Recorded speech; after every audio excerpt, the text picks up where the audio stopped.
गीत के जवाब गीत से, लय के जवाब लय से, कथा के जवाब कथा से, प्रसंग के जवाब प्रसंग से यहाँ के देनी।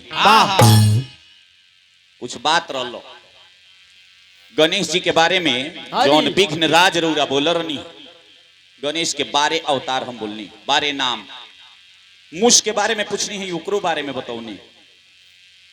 मैया पार्वती के अपतन से मैल से जौन कुछ रहा सब बताऊनी है। यहाँ के कौन है कि एगो असुर के वध कैले जौना बेरा से उनकर नाम विघ्नराज भाई ओ मेरे उरा असुर के वध के नाम बात ना कैलर नहीं।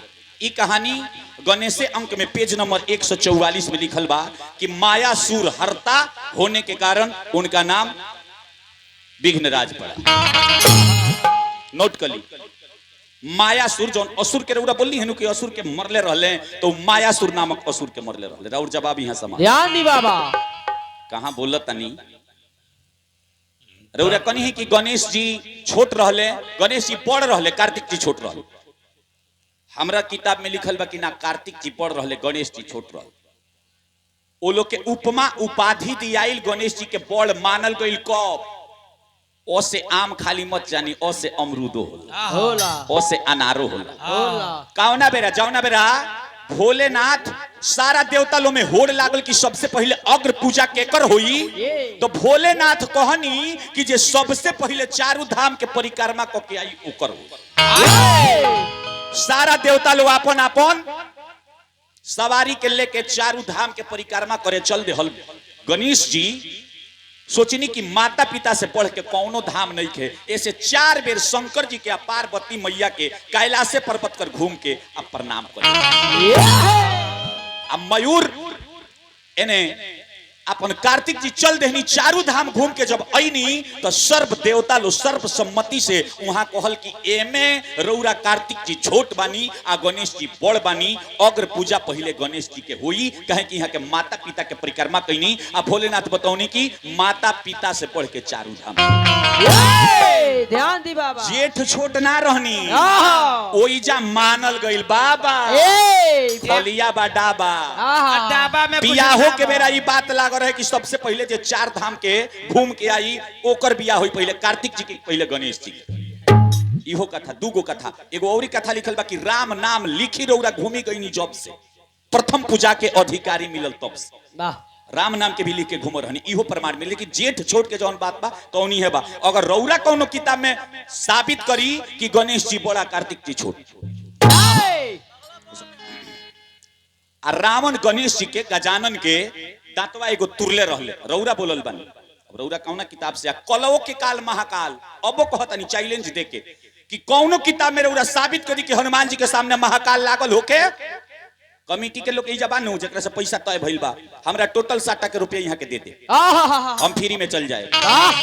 भवंडल बाजी ही प्रसंगी बाबा के सामने है राउर बात बोलल, हम नहीं बोलल। महाकाल रौरा बोलल बानी, महाकाल के उपाधि भोलेनाथ के देहल बा। हम 100 किताब में साबित करे, हमरा लगे किताब बा, लेकिन रौरा एको को किताब में साबित करी कि हनुमान जी के सामने महाकाल लागल। धुरंधर बाबा प्रतिष्ठा कही जाता, प्रतिष्ठा से गाई हम पहले ही हमार गणेश जी में बात होल कि एक बार शंकर जी के मुख से एगो गणेश जी के अवतार भई रहे, ओकर जवाब रौरा देनी हो ना। हनुमान जी के 4 गो, गणेश जी के 4 गो पत्नी के नाम हम बताऊनी हो। एगो औरी पत्नी मान लेले रहली बासुकी नाग के बेटी, ओकर नाम का रहे, अगला जन्म में के तरह गणेश जी से बियाह के एकरा बारे में बताऊनी हो ना। अंजनी माई के बारे में बताऊनी हो, हेरंब नामक गणेश के बारे में बताऊनी है भाई। रौरा गौनी हो का रौरा एक एगो चीज कहनी है कि कुर्ता हिलौनी हो डांस चमकौनी, तो हम कबो ना करे। लोग यहाँ हमनी के कार्यक्रम सुने आइल बा, हां जी, लोग नाच देखे नहीं खे आइल। 4000 में 3000 में खैला पड़े घड़ी मुरली पंडरिया के नाच, तेजा जादव के नाच, फलमा चिल्मा के नाच नाच तो उरा करी। चलिए 101 रुपया के हाजिरी श्री भुटेली महतो जी, करैली भिंडी मरचा परवल बैगन के लिए संपर्क करें। डीजे बैगन दुकान में सब चीज राखी। ए बाबा एगो दुकान में सब चीज ना मिलेला, रौरा पगला गइल बानी। कपड़ा के दुकान में कपड़े मिली, अब कपड़ा के दुकान में जाके दवाई मांगे तो लोग मारे ना लगी। ए महाराज रउरा पगला गइल बानी काजी हमरा के देख ए के महाराज पागल है काहे? अब रउरा दवाई के दुकान में जाके कहीं कि जीरा मिर्च दे दतौदी है ना सबके अलगे अलगे दुकान बा इधर से सर पे सवालों का बोझ रखा है उधर से हुक्म है कि जुबान मत खोलो मगर कोई भी फन हो गर्नुमाइश की जरूरत है अरे सजाने का ढंग नहीं तो दुकान मत ध्यान दी व्यास जी छटर पटर मत करी हमें को गीत गौनी है कि सुमिरन करो तानी वो गीत के लोय लीड रउरा झाड़ देनी बड़ी पुरान लय है कि मुझे लोग कहते कदमों की धूल रउरा गीत गावो तनिका कि अगर नेह तहरा से लगौले न रहती लय के जवाब देती नु तो हम माई के वंदना बोल नहीं माई के कोनो गीत होई जैसे गईती तब ओकरा के जवाब अब रउरा प्यार में चल गई प्यार मत करे पुरानी समय में हई भैंस से प्यार करत रे तब बबलू भाई अरे ब्याज जी में तोर को दोष नहीं के सारा काम है भोगोचन बिगाड़ता अरे देह भाई मोट बा जाए दो जाए हाँ। विचार करी महाराज हाँ? प्रेम प्यार करता नहीं प्यार प्रेम करी ढाई अक्षर से बना है प्रेम जिसका नाम है सारे जग को बांधने में प्रेम का ही काम है प्रेम में प्रेम की फैली हुई डाली देखी है प्रेम की बात परसों से निराली देखी है प्रेम ही परसों की दुश्मनी मिटा देती है प्रेम ही दुश्मनी की दीवार गिरा देती है प्रेम राधा ने किया प्रेम मोहन ने किया प्रेम के विरह में मीरा ने जहर काटा लेकिन ये सब बात रउरा लगे होइले नहीं काहे कि रउरा दुकान में अब का बिकाता दर्शक सबे समझ लाख कोयला में सोना रही तो पीने वाला बीन ली रात भर में हम निकाह कइले बानी जब भोर होते होते सारा लोग चीन रउरा कुर्ता हिलाई है रउरा के इतना नचवाए और सारा चोना है पर मोना में कोस के हम नदी में ना दो नहीं तो कहब की केहू बैठ ध्यान दी ध्यान फायदा खातिर कायदा खराब ना करे के जितना रउरा कुर्ता चमकावतनी आ जितना रउरा डांड चमकावतनी उतना लोय चमका दी तो चार चांद लगे लेकिन आवाज तो रउर सफा खत्म और दिलीप गिरी के एगो बेंजू वाला बबलू बाबू आ गइल बड़े लयदार होंगे आज भी कद्र करते हैं कौन मंच पर 10 20 50 रुपए पुरस्कार हम दिले राउर ना होंगे दिलीप गिरी सरे गोपालगंज आज प्रोग्राम नहीं खे आ गइल बड़े अरे नाल वाला तो वो दिलीपे गिरी के ना घर चली यहाँ के भाई होंगे खेसारी के बारे में ऐसे खेसारी भाई हम ना माने तो विचार करी अब रउरा कहता नहीं कि लय के जवाब ले ली अब रउरा अगर ने तोहरा बड़ी पुरान लय हो अब बड़ी पुराने पर हम गीत कहले बानी कि नहिया बाजार में बिकाए वाला ना हो नहिया बाजार बिकाए वाला ना हो नहिया बाजार में कि खोजला से पता हो भेटाए वाला ना हो ना हो ये कलकारी हो बाबा ना हो ना हो ना हो ना हो रात भर के डोज देता नहीं सोच आलाप लगा दी बाबा खोजला से पता हो भेटाए वाला ना हो इन्हिया बाजार में बिकाए वाला ना हो इन्हिया बाजार में बिकाए वाला ना हो प्रेम से बोलिए सच्चे दरबार की जय हो समय कम बजाए के दूर बा ढेर बात बतावे के बा काहे कि बिरनी के छत्तर में खोदा तारो यहाँ के बिरनी है बताई तई बताइए बिरनी के 76 हां से थोड़ा का हम कहीं रौरा से ना का कहीं रौरा के ना को तो विचार करी कि दोष दूसरा पे लगा देल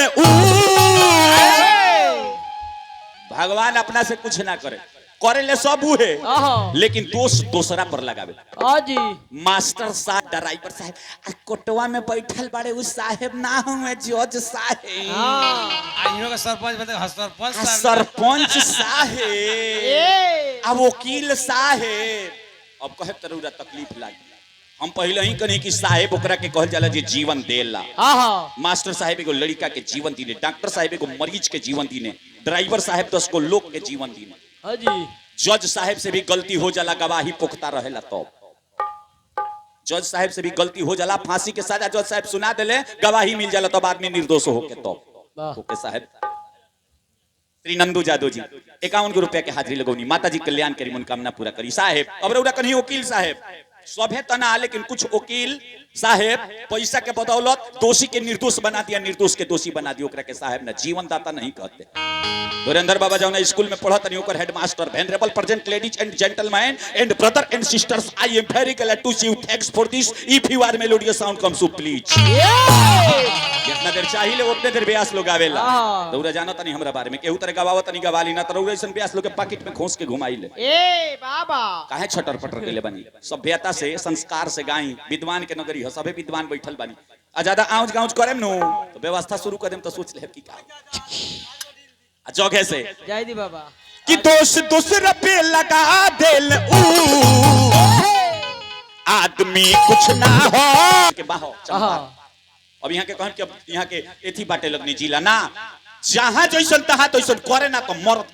तामह सत्यवती के चलते दास राज के दरवाजा पर प्रण कैले रहले कि सूर्य चंद्रमा आसमान धरती को साक्षी मानकर मैं प्रण करता हूं कि आज से आजीवन कुंवारा रहूं। लेकिन वो भीष्म पितामह के जाने को शिखंडी के चलते चले, काहे की अरे दादा भीष्म जी के जब कालनिया राई, तब जाके रन में उनका हिजरा भेटाई, तब जाके रन में उनका हिजरा भेटाई, तब जाके रन में उनका हिजरा भेटाई।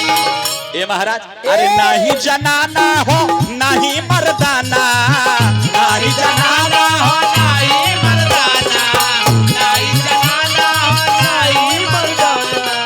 भीष्म पितामह कहले रहले कि हो गया हद अज क्या मैं बताऊं, होश जब से मैंने अपना संभाला है।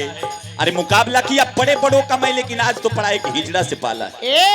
फर्क पड़ता है कितना मुझ में और इसमें। शिखंडी ये और मैं कुंवरों का दादा, अवाजिब न टकराना इस हिजड़े से, भले ही किया जंग जीतने का वादा। लेकिन अंबा अंबिका अंबालिका ओह बेरा के श्राप से आके भीष्म पितामह के मौत के घाट उतारो। लेकिन ओह बेरा नाम के कर भइल सब कइले भगवान, तो नाम शिखंडी के लगा देले ऊ, नाम शिखंडी के लगा देले ऊ, नाम शिखंडी के लगा देले ऊ। आदमी कुछ ना हो सब करेले उहे, बाकी अपजस लगा देले ऊ प्रभु जी, बाकी अपजस लगा देले ऊ प्रभु जी, बाकी अपजस लगा। प्रेम से बोलिए सच्चे दरबार की तनी अपने सब ने कह फिर जयकारा लगावत रहती ना। हमनियों के एकदम नया नया गीत, हम बड़ी नीमन गीत लिखी ने, हमरे लिखल राधे तन शनिचर के तकला से कट रहे, गणेश जी के गर्दन शंकरो जी कटले रहनी, दोनों में अंतर बा। मैल वाला गणेश जी के मैया पार्वती अपना दुआरी पर पहरा करे खातिर खड़ियौले रहली, शंकर जी ऐनी आ समाये के चहनी। ओह बेरा के बात ना, पूर्व जन्म के बात। इहे शंकर जी एक बेर जाके सूर्य भगवान के ऊपर अपन त्रिशूल चला देहनी, सूर्य भगवान के मूर्छा लागल। सूर्य भगवान जब गिर गईले, सूर्य के पिता कश्यप जी गईले, खड़ा भइले आ कहले कि हमरा बेटा के आज मूर्छित कइनी, जाई रउरा के श्राप देतानी। एक दिन अपने बेटा के गर्दन रउरा अपना त्रिशूल से काट, अपने बेटा के गर्दन अपना त्रिशूल से कटवा तू। उहे दिन आके पहुंचल, आज भोलेनाथ गर्दन काट लेनी। अपटन मैल वाला गणेश जी के, जौन गणेश जी ए भादो के गणेश चतुर्थी के अवतरित भई रहनी, गणपति देवता ओकर गणेश शनिचर के आंख के तकला से। ध्यान दी बाबा। बाबा बात बूझी, जूझी मत, पहले सुनी तब गुनी तब धोनी, ना तो रूनी नाम। अब कुली नया नया। अरे और गीत भरत शर्मा सुन ले सुनू तो चीनी की बीमारी हो जाएगी। इतना बढ़िया गाओ तनी, कुली नीमन नीमन गीत सुने के मिलल, नया नया लय। प्रभु जी के चरण में नेहिया लगावो। आई देखिएगा फिर नया लय जाता, अभिनव से बाबू तू बिगड़ल बनावो, कि संगवा में जाई बाबू करनी कमाई हो करनी कमाई। तो भाई बंधु के हुक्का में नहीं आई। क्यों आई? ना ना साथी तो साथ देते हैं केवल जलपान तक, नारी भी साथ देती है केवल मकान तक, आए। परिवार के लोग साथ देते हैं श्मशान घाट तक, आहा। और बेटा भी साथ देता है आखिरी अग्निदान। ओकरा बाद के हो कि जहिया पियावा बोलाई, अरे ओह दिन चिलैबू माई माई। पियावा बोलाई ओ दिन चिलैबू माई माई। कौन पिया, कौन मालिक, कौन भातार? सबके पिया, सबके मालिक, सबके भातार, सबके भावतार ऊपर बाड़े। इ नैहर है जहां नहीं रहना, ऊपर ससुराबा जहां सब सह के रह। हमने के 84 लाख जोनी भ्रमण कैला के बाद हई मानव के तन मिले। भगवान के दरबार में जब जइबो वहां 5 को पंच बार, एक ओर से सूरज, एक ओर से चंद्रमा, एक ओर से आसमान, एक ओर से धरती, एक ओर से 10 दिशा। पैसा ली 9 गांवा, 9 युवक कमेटी। वाह, मैं रहूं या न रहूं, ये कमेटी को सलामत रखना। हमनी के आई जाए चाहे ना, हमनी के रहल जाए चाहे ना, ई गांव परिवार, ई जवार, ई कमेटी बरकरार रहे, जिस साल में ऐसा भगवान के नाम पर शुभ चर्चा होत रहे। यह कामना कल जाई, हनुमान जी अपने सबन के मनोकामना पूरा करी। कहते हैं कि कर्म प्रधान है, जीवन में कर्म को करना ही पड़ता है। ये जिंदगी एक जंग है जिसे हर इंसान को लड़ना ही पड़ता है। समय बलवान है, समय से कोई लड़ नहीं सकता, इसीलिए समय के साथ हर इंसान को चलना है। ऐसे वो मेरा कहाई कि प्रभु जी के चरण में नहिया लगाओ, अभिनव से बाबू तू बिगड़ल बनावो, अभिनव से बाबू तू बिगड़ल बनावो, अभिनव से बाबू तू बिगड़ल बनावो। संगवा में जाई बाबू करनी कमाई हो करनी कमाई। तो भाई बंधु के हुक्का में नहीं आई, तो भाई बंधु के हुक्का में नहीं आई। तो जहिया पियावा बोलाई ओह दिन चिलैबू माई माई, ओ जहिया पियावा बोलाई ओह दिन चिलैबू माई माई, जहिया पियावा बोलाई ओह दिन चिलैबू माई माई।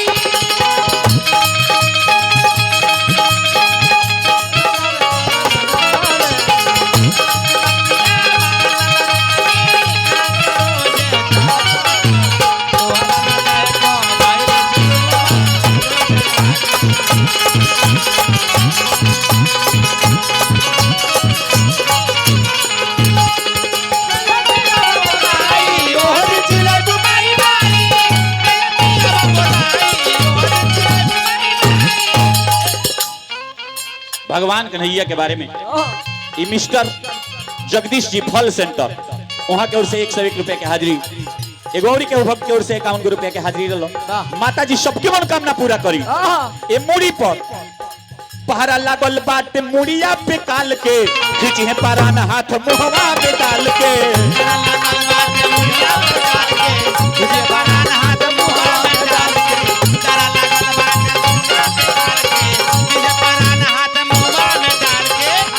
एजा कंप्रोमाइज बा, लेकिन वहाँ कुछ कंप्रोमाइज नहीं। तो दहिया में लोहा के कीला ठोकाई हो, कीला ठोकाई। तो भाई बंधु के हुक्का में नहीं आई, जहिया पियावा बोलाई। ए बाबा प्रेम से बोलिए सच्चे दरबार की जय हो। चलते चलते बस सुनावतानी जी, 1 मिनट एगो सुंदर कहानी सुनावतानी जी, एगो सुंदर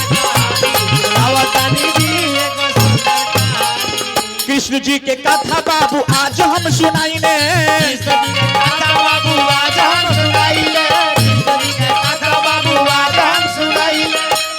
अरे कैसे कल्याण कैल गाय के बताइने। कृष्ण जी के कथा। हेलो हेलो, प्रेम से बोलिए सच्चे दरबार